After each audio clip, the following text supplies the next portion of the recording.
남편 장례식장에 낯선 여자가 나타났습니다.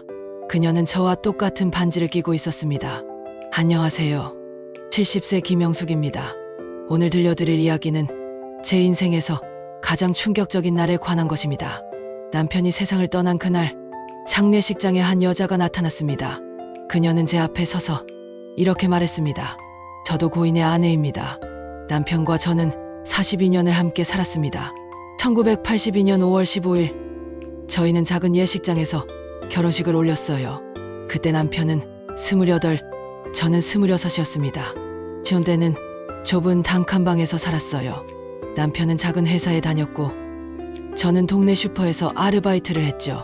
힘들었지만 행복했습니다. 저녁이면 둘이 라면 하나를 나눠 먹으며 미래를 꿈꿨어요. 2년 후 큰아들이 태어났습니다. 그리고 4년 후에 작은아들이 태어났죠. 남편은 아이들을 정말 사랑했습니다. 퇴근하면 아이들을 안고 놀아줬어요. 주말이면 공원에 가서 축구를 하고 겨울이면 썰매를 태워줬습니다. 아이들이 크면서 남편도 승진했어요. 과장, 차장, 부장. 15년 동안 꾸준히 올라갔죠. 우리는 그렇게 평범하게 하지만 행복하게 살았습니다. 남편은 성실한 사람이었습니다. 매일 아침 7시에 출근하고 저녁 8시에 퇴근했어요. 가끔 일주일에 이틀 정도는 밤 10시가 넘어서 들어올 때도 있었습니다. 회사 일이 많아서 야근했어. 남편은 그렇게 말했고 저는 의심 없이 믿었어요. 주말에는 항상 집에 있었고 명절이면 친척들과 함께 보냈죠. 손주가 태어났을 때 남편은 정말 기뻐했습니다. 큰아들이 결혼해서 낳은 첫 손주를 안고 남편은 울먹였어요. 이제 나도 할아버지가 됐구나. 그 모습을 보며 저는 행복했습니다. 우리 가족이 이렇게 평화롭게 늙어간다는 게 감사했어요. 하지만 그 평화는 오래가지 못했습니다. 작년 11월 어느 날이었습니다. 남편이 회사에서 쓰러졌다는 연락을 받았어요. 심장마비였습니다. 저는 급히 병원으로 달려갔지만 남편은 이미 의식이 없었습니다. 의사는 고개를 저었어요. 최선을 다했지만 회복이 어려울 것 같습니다. 남편은 그대로 눈을 감았습니다. 갑작스러운 일이었어요. 아무런 예고도 없이 남편은 제 곁을 떠났습니다. 장례식장은 사람들로 가득했습니다. 가족, 친척, 남편 회사 동료들, 오랜 친구들, 동네 이웃들까지. 저는 상주로 앉아 조문객들에게 인사했어요. 고인의 명복을 빕니다. 힘내십시오. 좋은 곳으로 가셨을 겁니다. 사람들은 위로의 말을 건넸지만 저는 아무 말도 할 수 없었습니다. 눈물도 다 말랐습니다. 그저 기계적으로 고개를 숙이고 일어나기를 반복했죠. 둘째 날 오후였습니다. 장례식장 입구 쪽에서 한 여자가 들어왔어요. 50대 초반쯤 되어 보였습니다. 저보다 20살은 젊어 보였어요. 검은 코트를 입고 선글라스를 끼고 있었습니다. 그녀는 천천히 제 앞으로 걸어왔어요. 주변 사람들이 쳐다봤습니다. 낯선 사람이었거든요. 그녀는 제 앞에 서더니 선글라스를 벗었습니다. 눈이 빨갛게 충혈되어 있었어요. 울었던 것 같았습니다. 실례합니다. 저는 고인의 부인입니다. 저는 귀를 의심했습니다. 네. 지금 뭐라고 하셨어요? 그녀는 다시 한번 또박또박 말했습니다. 저도 고인의 아내입니다. 주변 사람들이 웅성거리기 시작했어요. 친척들이 일어났고 회사 동료들도 수군거렸습니다. 저는 벌떡 일어났습니다. 무슨 소리예요? 장난하는 거예요. 목소리가 떨렸습니다. 분노와 당혹감이 한꺼번에 밀려왔어요. 그녀가 왼손을 들어 올렸습니다. 그 순간 저는 숨이 멎었습니다. 그녀의 손가락에는 저와 똑같은 결혼 반지가 끼어 있었어요. 아니, 똑같은 정도가 아니었습니다. 완전히 같은 디자인, 같은 브랜드, 심지어 반지 안쪽에 새겨진 날짜까지 똑같았습니다. 1982년 5월 15일, 우리 결혼기념일이었습니다. 저는 제 손가락을 봤어요. 42년 동안 끼고 있던 반지가 거기 있었습니다. 그리고 그녀의 손가락에도 똑같은 반지가 있었어요. 이게 대체 무슨 일이에요? 저는 소리쳤습니다. 큰아들이 달려왔어요. 엄마, 무슨 일이에요? 작은아들도 옆에 섰습니다. 그 여자가 고개를 숙였습니다. 죄송합니다. 저도 오늘까지 몰랐습니다. 제가 유일한 아내라고 믿었어요. 저는 그 여자를 따로 빈 방으로 데리고 갔습니다. 큰아들과 작은아들도 함께 들어왔어요. 문을 닫자 저는 그녀를 노려봤습니다. 지금 당장 설명하세요. 당신 누구예요? 그녀는 가방에서 서류 봉투를 꺼냈습니다. 손이 떨리고 있었어요. 그녀도 긴장하고 있었습니다. 제 이름은 한지영입니다. 올해 52입니다. 저는 고인과 12년 전에 결혼했습니다. 거짓말. 큰아들이 소리쳤습니다. 아버지가 외도를 했을 리 없어요. 아버지는 그런 분이 아니에요. 작은아들도 고개를 저었습니다. 이건 사기예요. 엄마, 경찰 불러요. 그녀가 혼인신고서 사본을 꺼냈습니다. 저는 그 서류를 빼앗듯이 받아들였어요. 거기엔 분명히 남편 이름이 적혀 있었습니다. 신랑 이름, 생년월일, 본적지까지 모두 정확했어요. 하지만 이상한 점이 있었어요. 주민등록번호 뒷자리가 하나 달랐습니다. 이건 위조예요. 주민번호가 다르잖아요. 저는 서류를 그녀에게 던졌습니다. 그녀가 고개를 저었습니다. 고인께서 위조 주민번호로 혼인신고를 하셨습니다. 저도 오늘 알았어요. 시청에서 확인해보니 이 혼인신고는 법적으로 무효래요. 하지만 저는 정말 몰랐어요. 작은아들이 물었습니다. 그럼 당신 우리 아버지랑 어떻게 만났어요? 어디서 뭐 하다가 만난 거예요? 그녀가 떨리는 목소리로 말하기 시작했습니다. 12년 전 저는 남편을 교통사고로 잃었습니다. 당시 저는 39이었고 혼자 딸 하나를 키우고 있었어요. 중학생이었죠. 생활이 너무 힘들었습니다. 남편 사망보험금으로 근근히 살았어요. 그때 고인을 만났습니다. 동네 슈퍼에서였어요. 제가 계산을 하는데 지갑을 놓고 온 거예요. 그때 뒤에 계시던 분이 고인이었습니다. 대신 계산을 해주셨어요. 고맙다고 인사를 드렸더니 고인은 웃으며 괜찮다고 하셨어요. 그 다음 주에 또 슈퍼에서 만났습니다. 우연이었어요.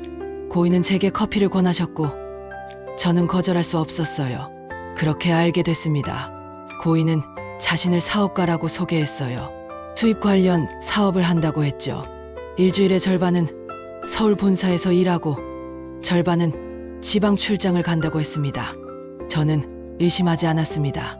고인은 저와 딸을 정말 잘 대해줬어요. 딸 학원비도 대주시고 제가 아플 때는 병원까지 데려다 주셨어요. 그래서 2년 후에 결혼했습니다. 혼인신고도 했어요. 저는 정말 행복했습니다. 다시 가정을 꾸릴 수 있다는 게 감사했어요. 저는 손이 떨렸습니다. 그럼 당신, 우리 남편이 일주일에 절반씩 서울과 지방을 오간다는 걸 몰랐어요? 그녀가 고개를 끄덕였습니다. 네, 저는 경기도 수원에 살았어요. 고인은 서울 본가에서 일하고 일주일에 사흘은 저희 집에 온다고 했습니다. 월요일부터 수요일까지는 서울, 목요일부터 일요일까지는 수원이라고요. 큰아들이 소리쳤습니다. 말도 안 돼. 아버지는 매일 집에 오셨어요. 그 순간 저는 깨달았습니다. 남편이 일주일에 이틀씩 늦게 들어오던 날들이 있었어요. 목요일과 금요일, 회사 일이 많아서 야근했어. 남편은 그렇게 말했고 저는 의심 없이 믿었어요. 하지만 그건 야근이 아니었습니다. 남편은 그 이틀 동안 수원에 있는 또 다른 집으로 갔던 겁니다. 그게 다가 아닙니다. 그녀가 다시 입을 열었습니다. 목소리가 더 떨리고 있었어요. 제겐 아들이 있습니다. 고인의 아들이에요. 방 안이 얼어붙었습니다. 뭐라고요? 저는 의자를 붙잡고 겨우 서 있었습니다. 10년 전에 나왔습니다. 지금 10살이에요. 그녀가 핸드폰을 꺼내 사진을 보여줬습니다. 남자아이였어요. 초등학교 3학년쯤 되어 보였습니다. 그 아이는 우리 남편을 꼭 빼닮았습니다. 눈, 코, 입, 심지어 웃는 모습까지 어린 시절 남편 사진과 똑같았어요. 작은아들이 비명을 질렀습니다. 이게 무슨 일이에요? 아버지한테 다른 아들이 있었다고요? 큰아들은 아무 말도 하지 못했습니다. 그저 멍하니 사진을 바라볼 뿐이었어요. 저는 주저앉았습니다. 42년, 저는 42년 동안 남편을 믿었습니다. 하지만 남편은 12년 동안 저를 속였던 겁니다. 일주일을 둘로 나눠서 두 집을 오가며 살았던 겁니다. 그때 장례식장 밖에서 누군가 노크했습니다. 남편 회사 동료였어요. 부장으로 오래 함께 일했던 분이었습니다.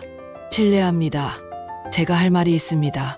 그는 방으로 들어와 저희를 보고 한숨을 쉬었습니다. 부인, 죄송합니다. 사실 저희는 알고 있었습니다. 뭘 알고 있었어요? 저는 그를 노려봤습니다. 고인께서 두 가정을 꾸리고 계신 거려 5년 전쯤부터 알았습니다. 고인께서 목요일, 금요일마다 일찍 퇴근하시는 걸 봤거든요. 한 번은 제가 우연히 수원역 근처에서 고인을 봤습니다. 여자분과 아이와 함께 계시더라고요. 그때 고인께서 저를 보고 놀라셨어요. 그리고 나중에 따로 불러서 부탁하셨습니다. 저는 그를 노려봤습니다. 알면서 왜 말 안 했어요? 그가 고개를 숙였습니다. 고인께서 부탁하셨습니다. 절대 말하지 말라고, 두 가정 모두 자신에게 소중하다고, 어느 한쪽도 포기할 수 없다고 했습니다. 고인은 정말 두 분을 똑같이 사랑했습니다. 회사에서도 늘 고민하셨어요. 어떻게 하면 두 가정 모두 지킬 수 있을까 하고요. 명절 때는 더 힘들어 하셨습니다. 한쪽 가족과만 보낼 수 없으니까요. 저는 웃음이 났습니다. 비웃음이었죠. 사랑이요. 이게 사랑이에요? 거짓말과 배신인데요? 42년 동안 저를 속이고 12년 동안 두 집을 오가게 내 사랑이라고요? 그가 아무 말도 하지 못했습니다. 장례가 끝난 다음 날 저는 남편 서재를 정리했습니다. 책상 서랍 맨 밑에 봉투 2개가 있었어요. 하나에는 영숙에게라고 적혀 있었고 다른 하나에는 지영에게라고 적혀 있었습니다. 저는 떨리는 손으로 제 이름이 적힌 편지를 꺼냈습니다. 남편 필체였습니다. 영숙아, 미안하다. 이 편지를 읽고 있다면 나는 이미 세상에 없을 것이다. 나는 비겁한 사람이었다. 12년 전 지영을 만났을 때 나는 당신을 떠날 용기가 없었다. 우리는 42년을 함께 살았다. 두 아들을 키웠고 손주도 봤다. 하지만 지영을 만나고 나는 흔들렸다. 지영은 혼자 딸을 키우고 있었다. 너무 힘들어 보였다. 처음엔 그저 도와주고 싶었다. 하지만 시간이 지나며 정이 들었다. 지영도 포기할 수 없었다. 그녀와 딸을 보는 순간 나는 그들도 지켜야겠다고 생각했다. 그래서 거짓말을 시작했다. 일주일을 둘로 나눠 살았다. 두 가정 모두를 지키려고 했다. 하지만 결국 나는 아무도 제대로 지키지 못했다. 당신에게도 지영에게도 온전한 남편이 되지 못했다.